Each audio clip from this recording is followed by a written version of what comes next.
জল্পনার আরেক নাম এখন হুমায়ুন কবির। তৃণমূল থেকে সাসপেন্ড হওয়ার পরই নতুন দল করার কথা বলেছিলেন ভরতপুরের বিধায়ক। এমনকি বিধায়ক পদও ত্যাগ করার কথা বলেছিলেন হুমায়ুন।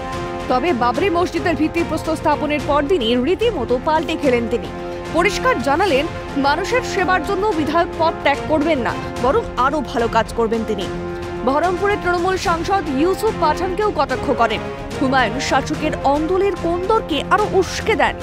রাজ্যের মন্ত্রী ফিরহাদ হাকিমকে তীব্র আক্রমণ শানিয়েছেন তিনি। বলেন, ফিরহাদ হাকিম যে গদ্দারি করেছে তার জবাব সে নিজে ও তৃণমূল পাবে। পদত্যাগ আমার করার কথা ঘোষণা করেছিলাম, কিন্তু আমাকে যারা ভোট দিয়ে বিধায়ক করেছে, এখানে যারা এমপিকে ভোট দিয়ে ইউসুফকে এমপি করেছে, তাকে খুঁজে পায় না। তৃণমূল এই করেই শেষ হবে। তৃণমূলের যে অভ্যন্তরীণ লড়াই, বুথ থেকে অঞ্চল, ব্লক থেকে জেলা, রাজ্য, সব জায়গাতে লড়াই লাগিয়ে রেখেছে তৃণমূলের সর্বোচ্চ নেতারা। পাপের প্রায়শ্চিত্ত তাদেরকে করতেই হবে।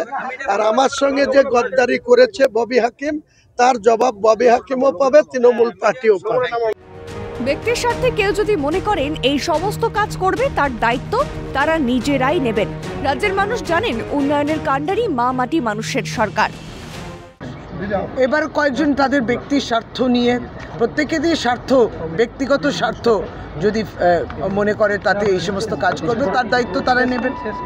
তারা 2026-এ নির্বাচন আসছে, তার আগেও তারা কেউ মনে করছে দল ছাড়বেন, দলই ছেড়ে দিয়েছে। এনআরসির ভূত দেখিয়ে বিধায়ক হয়েছিলেন, এর পেছনে আরও কোনো গল্প আছে কটাক্ষ কংগ্রেস নেতা অধীর চৌধুরী। রাজনীতি করা লোক, সে বিধায়ক, সে কোথায় কি করবে না করবে তার ব্যাপার। তাহলে বুঝতে হবে আরো পিছনে গল্প আছে। হঠাৎ করে ইলেক্টেড তো মানুষ করেছে তাকে, সে যেভাবে মানুষকে বোঝান, পদত্যাগই বা করবে কেন? দিদিটাকে তো তারাইনি, দিদিটাকে সাসপেন্ড করেছে।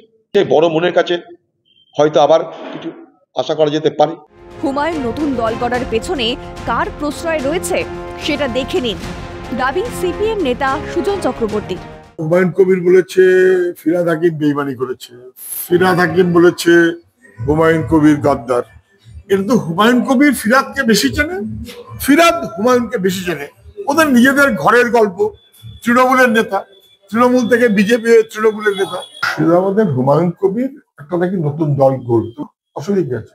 কত লোক কত দল গড়ে, কার পিছনে প্রশ্রয় আছে সেটা দেখে নি। তৃণমূল কতটা কি, বিজেপি কতটা কি।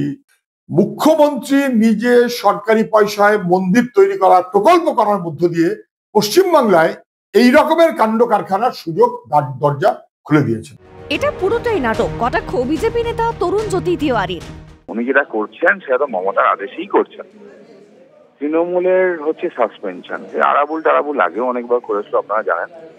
মমতা বন্দ্যোপাধ্যায় যেটা সরাসরি করতে পারছিলেন না, সেটা হুমায়ুনকে দিয়ে করালেন। এ প্রসঙ্গে তন্ময় ঘোষ বলেন, বাংলার মানুষ দেখছেন, তারাই সব সিদ্ধান্ত নেবেন।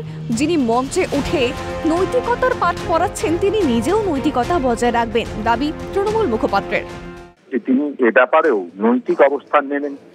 যেহেতু দলীয় সিম্বলে জিতেছেন, জিতে বিধায়ক হয়েছেন, সেই দল যদি তাকে সাসপেন্ড করে থাকে, তাহলে তিনি সেই নৈতিকতার জায়গা থেকে পদত্যাগ করবেন, সেটাই স্বাভাবিক। ভোটের আগে তৃণমূলের অন্দরে কোন্দল তীব্র। এদিকে হেভি ওয়েটদের কোন্দলকে হাতিয়ার করেছে বিরোধীরা। তবে হুমায়ুনের বিধায়ক পদ থেকে ইস্তফা না দেওয়ার কথা ঘোষণা করতেই ফের শুরু রাজনৈতিক চর্চা।